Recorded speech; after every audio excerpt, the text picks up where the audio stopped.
주요 정치 이슈를 다루는 매일 챙겨봐야 할 뉴스를 시작하겠습니다.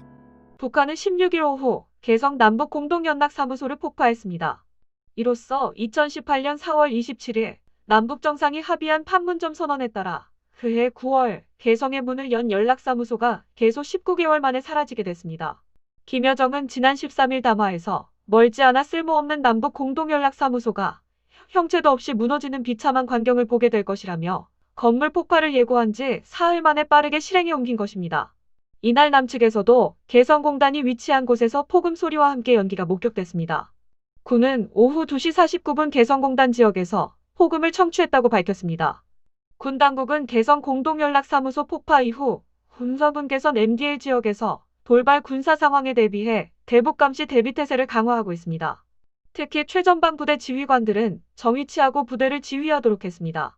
청와대는 16일 북한의 남북공동연락사무소 폭파와 관련해 NSC 국가안전보장상임위 긴급회의를 열고 강력한 유감의 뜻을 나타냈습니다. 북한이 남북공동연락사무소를 일방적으로 폭파한 지 3시간 41분 만입니다. 청와대는 북측이 상황을 계속 악화시키는 조치를 취할 경우 우리는 그에 강력히 대응할 것임을 엄중히 경고한다고 밝혔습니다. 청와대는 이날 폭파 소식이 전해진 이후인 오후 5시 5분부터 정의용 국가안보실장 주재로 1시간가량 긴급 국가안전보장회의 NSC 상임위원회 회의를 개최한 뒤 이런 입장을 내놨습니다. 이날 회의는 오후 5시 5분부터 정의용 국가안보실장이 주재했으며 문재인은 참석하지 않았습니다. 해당 소식에 한 네티즌은 강력 대응? 소가 웃기네. 문재인이도 불참한 NSC 회의가 무슨 의미냐? 새파란 북조선 싸가지 남매한테 까이고 얻어맞고 돈 파주고 폭파당하는 병신평화? 국민들을 개돼지로 보냐? 라고 힐난했습니다. 북한이 16일 오후 남북공동연락사무소 청사를 폭파한 것에 대해 통일부 역시 뒤늦은 항의 성명을 발표했습니다. 이날 저녁 7시 반 남북공동연락사무소장을 맡고 있는 서호 통일부 차관은 서울 광화문 정부청사에서 브리핑을 갖고 북측은 응분의 책임을 져야 할 것이라고 비난했습니다. 연락사무소 폭파는 오후 2시 49분경에 발생했고 통일부의 항의 성명은 그보다 5시간이 지난 시점에 발표된 것입니다. 서호 차관은 이날 브리핑에서 북측은 이번 행동에 대해 응분의 책임을 져야 할 것이라고 경고했습니다. 하지만 어떻게 책임을 물을 것인가에 대해선 밝히지 않았습니다. 이날 통일부는 하루 종일 우왕좌왕하는 모습을 보였습니다. 통일부는 오후 2시 49분경에 발생한 연락사무소 폭파 사실을 공식 발표하지 않았고 폭파가 있은 뒤 1시간이 지난 3시 50분경에 출입기자들에게 통지하는 것으로 그쳤습니다. 이 때문에 폭파가 실제 있었는지 1시간 동안이나 확인되지 않았습니다. 한편 김여정의 지시로 폭파된 남북공동연락사무소는 건립에만 우리 세금 약 180억 원이 투입되었고 운영비를 포함하면 300억 원인 것으로 알려졌습니다. 따라서 북한의 일방적인 남북공동연락사무소 폭파에 따라 남북 정상의 합의 파기를 넘어 우리 재산권이 심각하게 침해되는 상황이 빚어지고 있습니다. 이처럼 우리 세금으로 지어진 건물이 북한에 의해 일방적으로 파괴된 것을 두고 윤상현 의원은 자신의 페이스북을 통해 남북공동연락사무소 건립에는 우리 국민 세금 180억 원이 투입됐다며 따라서 이번 건물 폭파는 대한민국 정부의 국유재산을 강제로 빼앗고 정부 재산권을 침해한 불법 행위로 즉시 손해배상 및 원상회복 청구를 해야 한다고 촉구했습니다. 이런 와중에 따블당 송영길은 북한의 남북연락사무소 폭파와 관련 대포로 폭파 안 한 게 어디냐는 정신나간 발언을 해서 온라인 누리꾼 11,000여 명 이상의 화나요를 클릭하며 분노케 만들었습니다. 송영길이는 이날 오후 4시 국회 외통위가 산회한 직후 기자들과 만나 북한의 개성 남북공동연락사무소 폭파에 대해 빈말이 아니라는 것을 보여주려고 그런 것 같다. 대포로 폭파 안 한 게 어디냐고 말했습니다.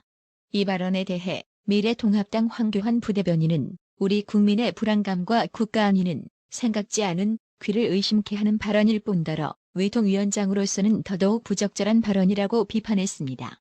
진중권 전 동양대 교수도 건물 해체하는 데에 대포를 쏘는 나라도 있나? 그래도 송영길 의원의 낙관적 생활 태도와 창조적 개그 감각만은 높이 평가한다고 꼬집었습니다. 해당 소식의 온라인 누리꾼들도 송영길 이놈은 명백한 토착 XXX이다. 대포로 폭파 안 한 게 다행이다 발언이 여론의 집중 포화를 받으니 바로 꼬랑지 내리는구만. 하여간 줏대도 없는 것들 싹 다 몰아내야 한다. 대한민국의 적들이다라며 분노했습니다. 북한 문제라고 하면 일단 비호부터 하고 보자는 정신 상태를 갖고 있으니 분위기 파악 못하고 이런 막말이 저절로 터져나온 거겠지요. 대구에 있는 일본군 위안부 피해자 지원단체인 정신대 할머니와 함께하는 시민 모임이 피해자 이영수 할머니 관련 기사에 악성 댓글을 단 누리꾼 8명을 대구지방경찰청에 고발했습니다. 해당 댓글은 윤미향 의원이 관한 이 할머니의 기자회견과 관련한 기사에 달렸습니다. 내용은 이 할머니를 인신공격하거나 비하하는 것입니다. 단체 측은 악성 댓글 수백 건을 증거로 제출했습니다. 여가부가 곽상도 의원이 요구한 자료 제출 거부, 그 이유를 알고 나니 기가 막힙니다. 여성가족부가 위안부 피해자 지원, 기념사원 심의위원회에 윤미향이를 비롯한 정의개혁연대 이사들을 포함시켰던 것으로 확인됐습니다. 여가부 사업을 심의하는 자리에 정 의원 이사들이 셀프 심사를 했던 것입니다. 여가부는 2016년부터 올해까지 정대협, 정 의원에 총 16억 1,400만 원을 지급했습니다. 미래통합당 황보승희 의원실이 여가부로부터 제출받은 자료에 따르면 일본군 피해자 지원, 기념사업심의위원회에 정대협, 정 의원 이사들이 심의위원으로 참여했던 것으로 나타났습니다. 심의위원회는 위안부 피해 할머니들의 등록 결정 관련 사항, 생활안정 지원 대상자 지원 사업, 기념사업 기본 계획, 전반적인 사업 추진 방향 등에 대해서 심사하는 역할입니다. 그런데 바로 이런 심의위원회에 정대협, 정 의원 이사들이 참여했던 것입니다. 황보승희 의원은 여가부와 윤미향 의원의 정 의원이 공모해서 국민의 혈세로 마련된 국고보조금을 빼먹고 있었던 것 아니냐면서 특히 여가부가 정 의원 회계 부정 사실을 알고도 눈 감아주었다면 관련자들에 대한 수사가 불가피하다고 했습니다. 더불어민주당은 15일 단독으로 국회 본회의를 열어 법제사법위원장에 윤호중 의원을 선출하는 등 국회 18개 상임위 중 6개 상임위원장 선출을 강행했습니다. 미래통합당은 관례적으로 제1야당이 맡아왔던 법사위원장을 민주당이 차지하자 강하게 항의하며 본회의를 보이콧했습니다.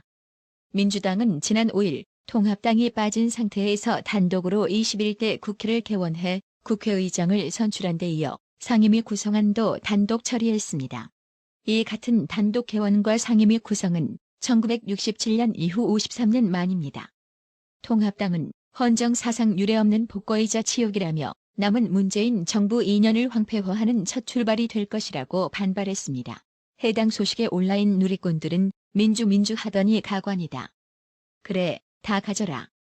이제 망하는 길만 남았다. 독재당 민주당 국회 접자 이제라며 격분에 탄식하는 반응을 보였습니다. 곽상도 의원은 이미 모든 상임위에서 과반을 확보한 민주당이 국회의장 자리에 이어 최소한의 견제장치인 법사위원장 자리마저 독점하며 민주주의 체제하에 국회의 존재 의미를 짓밟고 있습니다. 야당을 단합하고 민주주의를 파괴하는 문재인 정권과 의회 독재로 국민을 기만하는 집권 여당은 각성해야 한다고 규탄했습니다. 김소연 변호사는 민주당 자기들끼리 북치고 장구치고 다 하라고 합시다. 어차피 부정선거로 당선된 그지 돈벌레들인데요. 상임위원장 다 하고 나중에 나라 말아먹은 책임도 니들이 다 지고 오케이? 라고 비꼬았습니다.